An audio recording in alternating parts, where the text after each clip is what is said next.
دوسری مثال منافقین کا جنازہ پڑھانے والا جو ایشو تھا عبداللہ ابن ابی کا،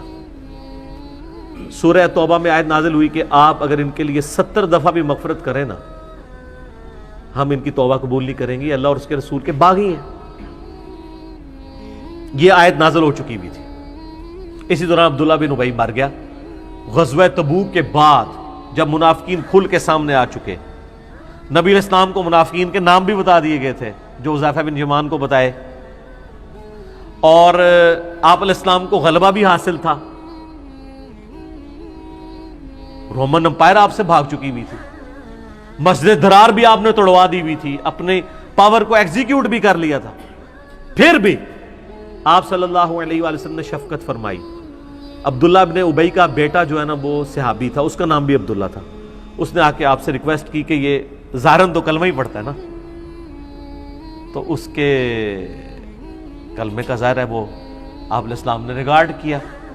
حالانکہ کئی بار حضرت عمر نے اجازت مانگی کہ یا رسول اللہ اجازت دیں اس کا گلا کاٹ دیا جائے، آپ فرمایا کہ چھوڑ دو، لوگ کہیں گے یہ اپنے ساتھیوں کو قتل کرواتا ہے۔ تو سیدنا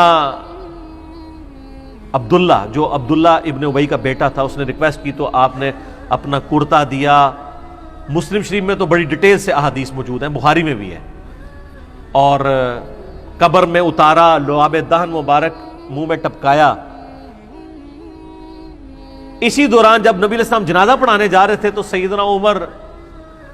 سامنے آ کے کھڑے ہو گئے، کہا یا رسول اللہ آپ کو تو اللہ تعالیٰ نے منع کیا ہے جنازہ پڑھانے سے۔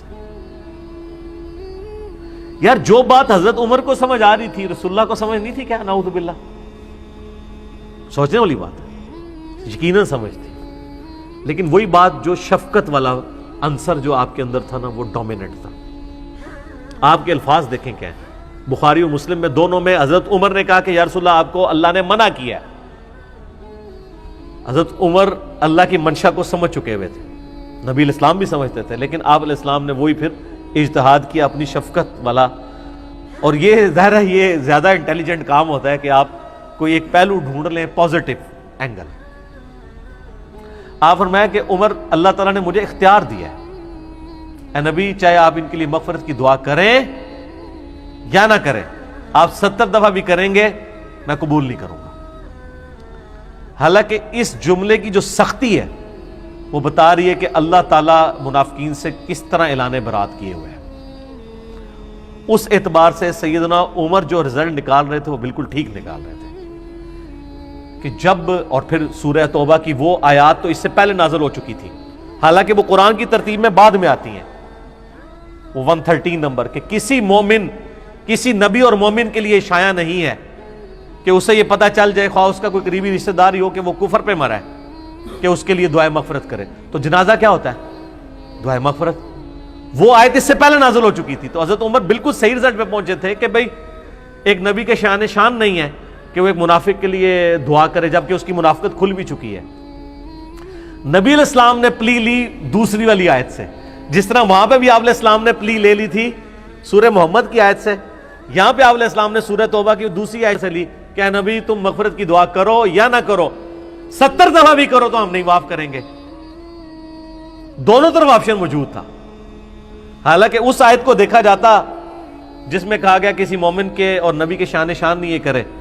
تو یقیناً حضرت عمر نے جو رزلٹ نکالا تھا نا کہ آپ کو اللہ نے منع کیا، وہ بالکل صحیح کہا تھا، وہ اس آیت کے تحت سمجھ رہے تھے کہ منع ہے۔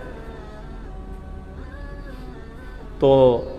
آپ نے اسلام فرمایا کہ اگر مجھے پتا چل جائے نا کہ 70 سے زیادہ دفعہ کرنے سے مغفرت ہو جائے گی تو میں وہ بھی کروں۔ حالانکہ آپ علیہ السلام کو یہ بھی پتا تھا کہ 70 کا عدد محاورتاً بولا جا رہا ہے، یہ نہیں ہے کہ 71 دفعہ کرنے سے ہو جائے گی، یہ ساری باتیں آپ کو پتا تھی۔ لیکن حریص علیکم بالمؤمنین رؤوف الرحیم، اور اس سے بھی بڑھ کے وما ارسلناک الا رحمۃ للعالمین، یہ آپ علیہ السلام کے اندر جو شفقت کا پہلو تھا نا وہ ڈومیننٹ تھا۔ تو آپ نے پلی لے لی اس کی کہ اللہ نے اختیار دیا ہے کرو یا نہ کرو، تو ٹھیک ہے میں کر لیتا ہوں۔ اور حضرت عمر نے کہا کہ یہ نبی اور اہل ایمان کی شان پلس اللہ تعالیٰ کا غصہ جتنا منافقین پہ ہے، سورہ توبہ بغیر بسم اللہ کے نازل ہوئی ہوئی ہے جی، مستدرک الحاکم میں موجود ہے صحیح سند سے کہ مولا علی سے کسی نے پوچھا یہ بسم اللہ کیوں نہیں ہے سورہ توبہ سے پہلے، تو انہوں نے کہا سورہ توبہ تو ننگی تلوار کے ساتھ نازل ہوئی ہے، اس کے پہلے بسم اللہ کیسے ہو؟ وہ تو اللہ کی صفت رحمان اور رحیم ہے، تو وہ اس لیے بسم اللہ کے بغیر نازل ہوئی بھی ہے۔ تو یہ سورہ توبہ کی ساری آیات ہے۔ خیر، آپ علیہ السلام نے جنازہ پڑھایا، اپنے ہاتھوں سے دفنایا، کرتا پہنا دیا، لعاب دہن ڈالا، کتنی شفقت ہے۔ اس کا الٹیمیٹلی یہ فائدہ ہوا کہ منافقین کے دل میں نبی علیہ السلام کے لیے نرم گوش آیا، اور کئی لوگوں کو ہو سکتا ہے اللہ نے ایمان کی دولت سے نواز دیا ہو، یا جو ڈاواں ڈول تھے وہ اپنے ایمان میں مضبوط ہو گئے حضور کی شفقت کی وجہ سے صلی اللہ علیہ وآلہ وسلم۔ خیر، جب جنازہ پڑھا کے فارغ ہوئے دفنا کے، تو پھر قرآن کی آیات نازل ہو گئی سورہ توبہ کی کہ آئندہ کے بعد نہ تو آپ نے کسی منافق کا جنازہ پڑھنا ہے، نہ اس کی قبر پہ کھڑا ہونا ہے، بالکل کرٹیکلی صرف جنازہ نہیں، قبر تک بھی نہیں جانا۔ تو وہ یعنی وہ نازل ہوئی جس سے اللہ تعالیٰ نے اپنے جلال کا مزید اظہار فرمایا کہ یہ جو کچھ ہونا تھا وہ ہو گیا۔ اب اس میں ایک لطیف نکتہ ہے، مجھے بتائیں جب حضرت عمر روک رہے تھے نبی علیہ السلام کو، اس ٹائم وہی بھی تو آ سکتی تھی، این اس موقع پہ رسول اللہ کو روکا جا سکتا تھا، یہ پاسبل تھا، اللہ کے لیے وہی بھیجنا کوئی مسئلہ تھا۔ تو اللہ تعالیٰ اپنے نبی کی خواہشات کا بھی بعض اوقات خیال رکھتا ہے، یہ ایک شفقت اور محبت کے اعتبار سے کہ ٹھیک ہے یہ ایکٹیویٹی پرفارم کر لے، بعد میں ورنہ حضرت عمر جو پہلے کہہ رہے تھے نا کہ آپ کو اللہ نے روکا ہے، تو نبی علیہ السلام ڈائریکٹ کہہ سکتے تھے کہ بھئی تم نے کس آیت سے غلط سے نکالے، مجھے کوئی نہیں روکا۔ نبی علیہ السلام نے اس کو ویل لیفٹ کیا، فرمایا نہیں مجھے تو اللہ نے اختیار دیا ہے، کرو یا نہ کرو۔ آگے حضرت عمر نے بھی بحث نہیں کی، ان کے بھی ایمان کا تقاضا تھا کہ وہ بحث نہ کرتے، ورنہ اگر وہ اس طرح یاد لے کے بیٹھ جاتے تو معاذ اللہ اپنا ایمان خطرے میں ڈال لیتے۔ ویسے بخاری مسلم میں آتا ہے کہ بعد میں جب یہ ممانعت نازل ہوئی تو میں پوری زندگی یہ سوچتا تھا یار میں نے حضور پہ اتنی دلیری کی کہ میں آپ کو آگے روکنے کے لیے آ گیا، اللہ کے رسول مجھ سے بہتر جانتے تھے۔ ٹھیک ہے،